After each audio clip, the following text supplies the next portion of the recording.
Welcome to aArambh Java Full Stack Roadmap to IT World. In the previous video, we discussed why Java. In this video, we won't waste time with theory slides. We'll start coding immediately.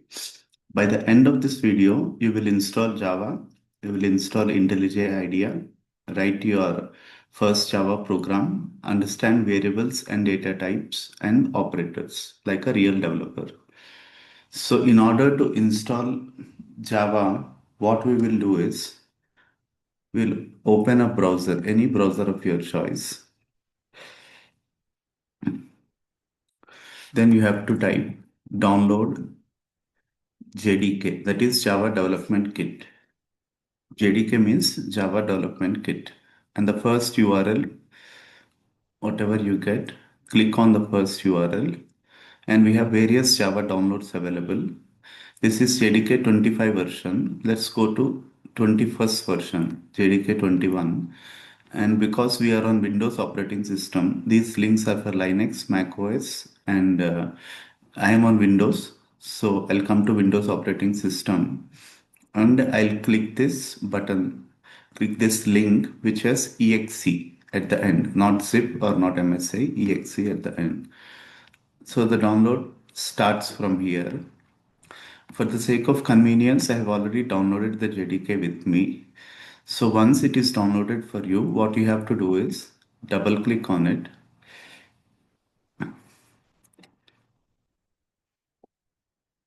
and accept yes on the screen.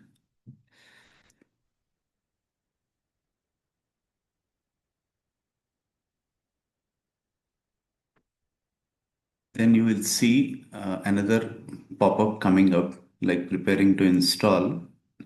This is the wizard that is used to install JDK. Just click next, next, go with the default values of next.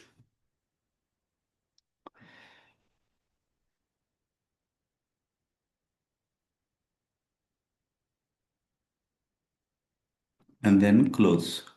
So in order to check whether Java is installed properly or not, what we have to do is we need to press Windows R. When I press Windows R, I see something like this. There I have to type CMD. CMD stands for command prompt, command. So here what I will do is I'll give a command to check if Java is installed correctly or not. Java hyphen version. I see that Java version 21, which is what I have downloaded, is installed correctly. So now I am sure that Java is installed. Next, what I will do is I will install an IDE. IDE means Integrated Development Environment. IDE is a place where we will do all the coding. It is a tool that is used to do the coding. So that you can use any IDE. There are many IDEs for Java like Eclipse, STS, but my favorite is IntelliJ. IntelliJ. I'll select download IntelliJ for Windows because I'm on Windows operating system. I'll again click the first link. I'll see I have IntelliJ IDEA. This is a professional version. How do I know that is? This is free for only 30 days. After that, I need to pay for it. So in that case, what I will do is I want to go for a free version. So I'll click on other versions. I'll scroll down. So here you see in 2025.3, we don't see a community version, community edition. Here we see ultimate and community. We need community edition. So we click on community edition and similarly we'll click on Windows X EXE. This is for Windows operating system and the download starts here. So in order to save time, I have downloaded it already in my system. So this is how after downloading it will appear. So just double click on it.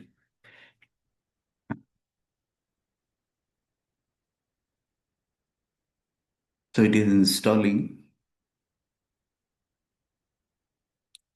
Click yes on the screen. Then click next.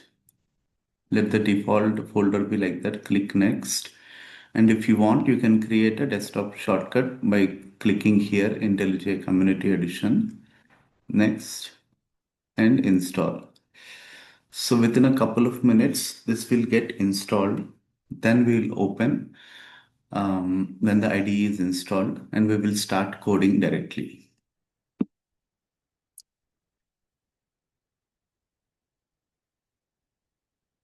So let's allow this to take a couple of minutes.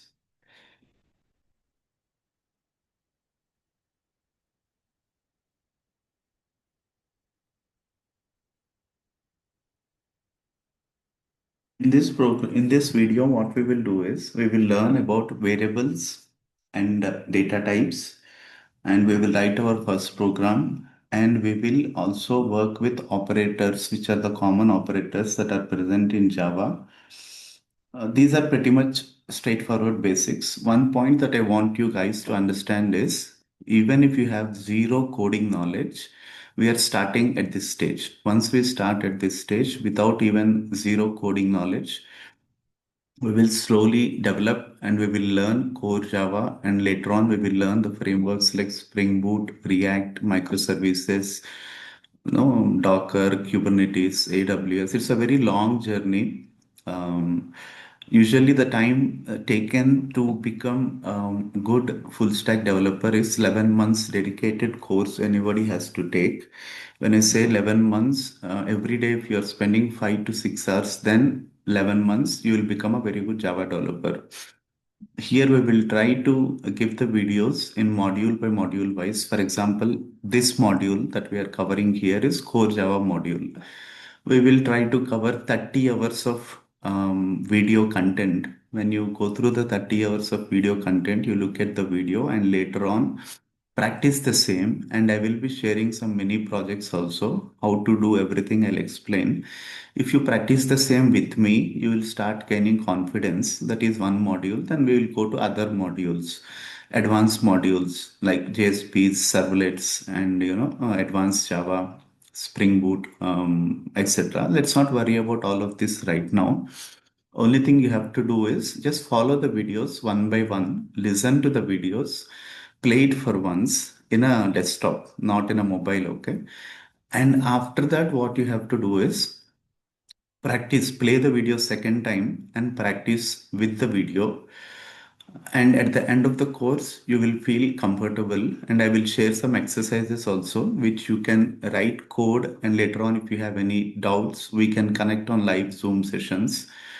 You can interact with me via comments in the channel wherever this is published.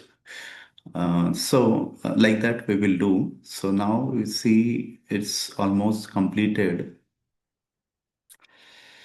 Without practicing, it is very hard to become a very good Java developer. Okay, so we can see the shortcut is here. Now I do run finish. My IntelliJ idea, which is my integrated development environment, IDE for short, will start getting loaded here.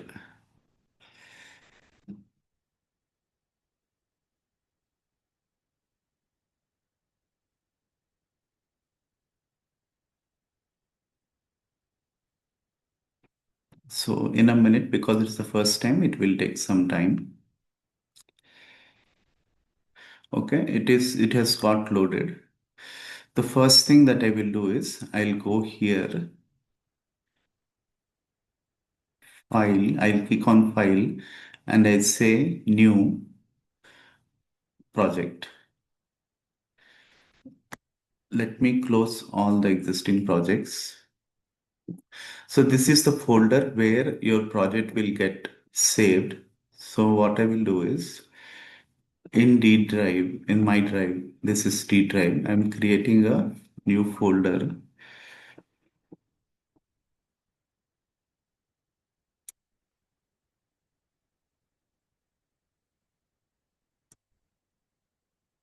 called aArambh coding, and I'll select that folder.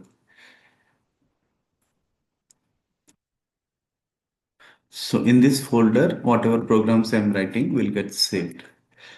So here I will say variables data types. This is the name of the program that I am writing.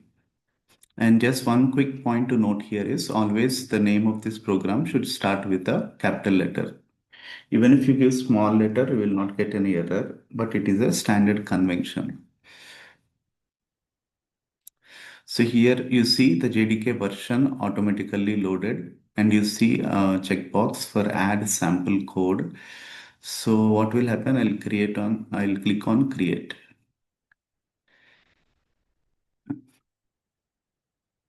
I have some programming code from other program. I'll close all this.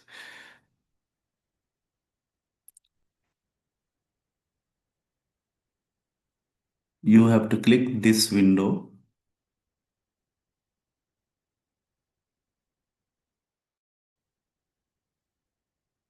Okay, a sample code has been generated for you. The name of the file is variables, data types. This is also this is like a package. I'll explain what is the package and everything. The name of the class is main. You see it's again starting with a capital letter. Here also you see the same name, main.java. So what I will do here is I will remove all the code that is present inside this program. And I'm also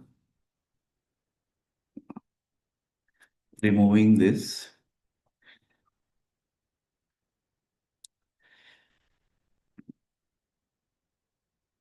So here we will write our first program. The first program that we are going to write is like trying to print something on the console. So I gave S out as the command here. When I press tab, it will be shown as system.out.println. That means we are trying to print something onto the console. I will show what is a console. Here I will type welcome to aArambh,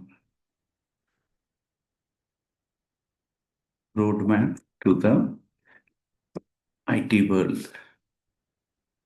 And you have to note something here. When I have given the text, it is enclosed in a double quotes because this is a string that I want to print here. I will tell what is a string and everything in just a moment. You can click here or here to run the program, or you can click here to run the program. So any place is fine. We are running the main method inside the main class. This is the main class. You see a capital M, that's why, and it's designated as a class here. We'll understand what is a class and everything in later videos. And this is the main method. Method will always have small letters and it will have parentheses like this. This braces are called as parentheses. These are curly braces. So when I'm clicking here, run main method inside the main class.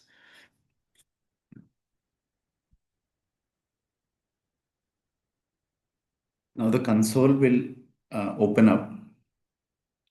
So this part, this area, this black area is referred to as the console. So you see whatever text we have given here, welcome to aArambh, roadmap to the IT world is printed onto the console. So this is our first program that we have written. Now we will learn about variables and data types. So what is a variable? Even in mathematics, we used to hear about variables. Variables are something that are used to store some value. So when you say you're trying to store some value, the value can be of any type. The value, which is a data, it can be of any type. That's where this data type word comes.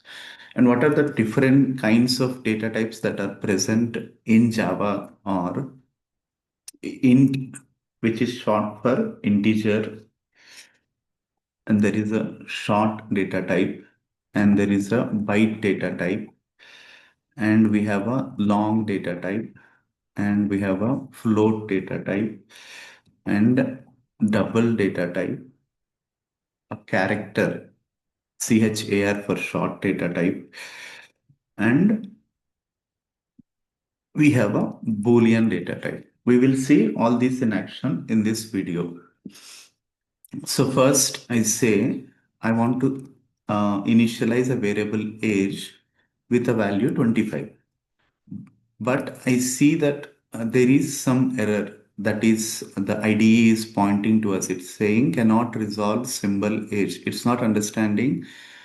On the right hand side, we are trying to assign a value 25, which is a number. We are trying to assign it to a variable. So we have to mention that the kind of data type that I am trying to assign to this variable age is a integer data type. And at the end of every statement in Java, we have to give a semicolon. So we have assigned 25 value to integer data type. Again, I give s out, that is system.out.println. When I give a tab here, I'll get system.out.println. Then I say age is this age that I have given here is a variable. I will append it with a plus symbol.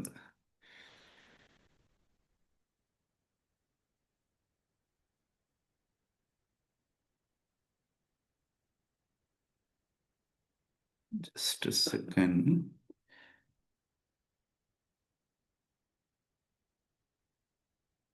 Let's say I'll remove this text here. And I'm trying to print whatever value that is stored inside the variable age. I run from here. On the console, I must be able to see 25 when I print age. So you see 25 is printed and welcome to aArambh is printed from this line. So value 25 is printed. Next, what I will do is I can also assign this to a variable called byte. So I say byte my age equal to 30, let's say for example. And I say sysout my age.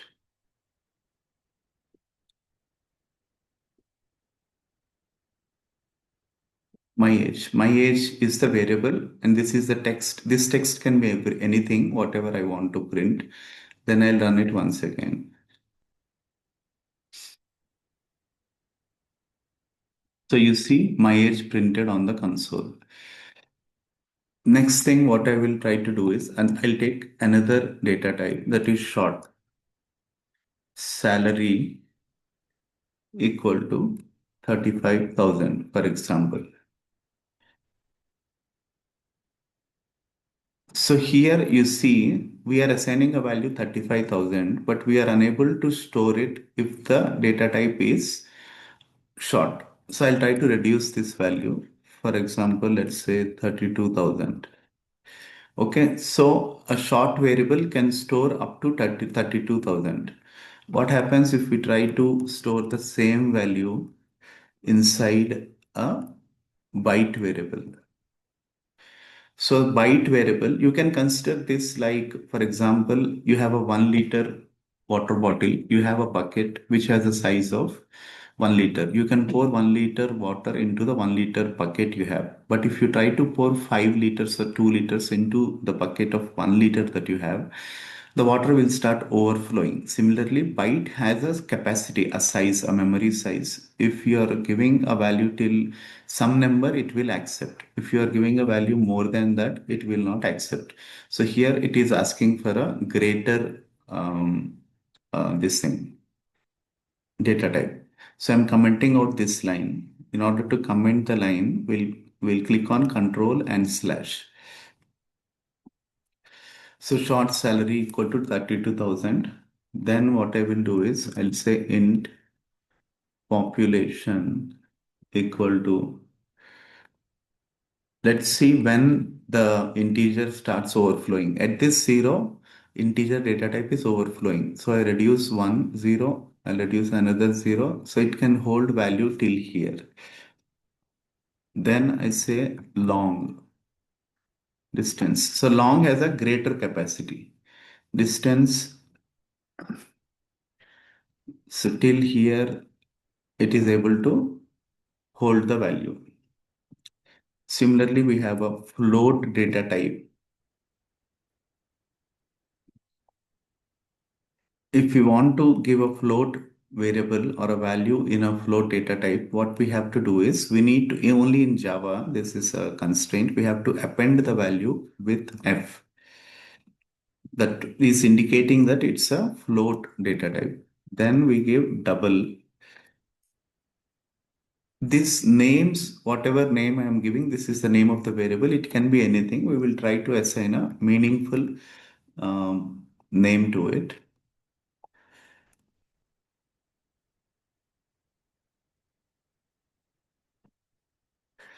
So double and float are used to store decimal values, but double has a greater capacity than float. Like long has a greater capacity than int, and int has a greater capacity than short, and short had a greater capacity than byte. So after that, for what char is used? Char is used to store a character. Let's say my variable name is grade. I want to store grade. That is, here one thing we want to note is in character, there will be a single quote only. When we are dealing with strings, there will be double quotes. We will come to strings also. And there is a Boolean data type. Boolean data type, let's say I'll say is Java fun. We can assign two values, either true or false. So I have assigned true here. Then let's say similarly, I'll try to print some of these values.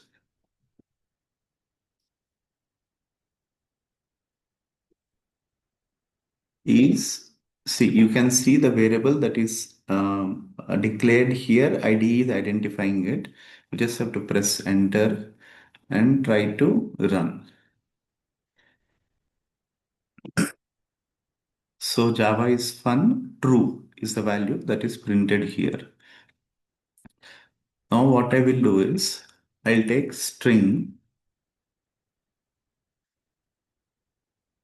name is equal to aArambh, and I'll try to print welcome to. I will append with a plus symbol, and I'll give name here. So as you can expect, what will be printed on the console is welcome to aArambh. This value is coming from the name variable. Welcome to aArambh. And next, what I will do is I'll take another data type. Just for example, this is an array. We'll discuss what are arrays, what are strings in the next videos. Int numbers is equal to, this can hold more than one value. The array can hold more than one value. So if I try to print numbers of 1, it will have indices like at 0th place 10 is stored, first place 20 is stored, second place 30 is stored. So I'm trying to get the second place by giving index 1, and I'll try to run it. You see the number value 20 is printed from the second place. That is, this is 0th index. This is first index. At first index, which is the second place, the value 20 is displayed. So this is a very brief understanding of variables and data types. And these data types are primitive data types. There are 8 primitive data types in Java, and there are also other kind of data types which are referred to as non-primitive data types. When I say non-primitive data types, usually what we will have is some classes. String is a class. Array is a class, and we can also have some other classes, custom made classes, which are non-primitive data types. For now, what we have to remember is primitive data types. There are 8 which can be used in the fashion I have explained, and there are non-primitive data types which are classes. Basically, string is a class, array is a class. We'll understand about classes and everything later on. So this is all about that I want to cover in this video. In the next video, we will cover operators, various different kinds of operators and expressions. So that is all I wanted to cover in this video. In this video, what we have done is we have installed Java. that is JDK. We have installed IntelliJ Community Edition. We don't want to get the Ultimate Edition. We want to install the Community Edition because it is free. Ultimate Edition is a paid edition, which is called as an IDE. IDE means Integrated Development Environment. We have many IDEs. For example, another one is Eclipse, but we have chosen to install IntelliJ. And we have written our first program here, which is welcome to aArambh. And we have also tried to understand variables and data types. So this is all I have covered here. We'll cover the rest of the topics like operators, expressions in the next video. Thank you very much. Later on, try to practice the same. Okay. Welcome to aArambh. All the best for your future.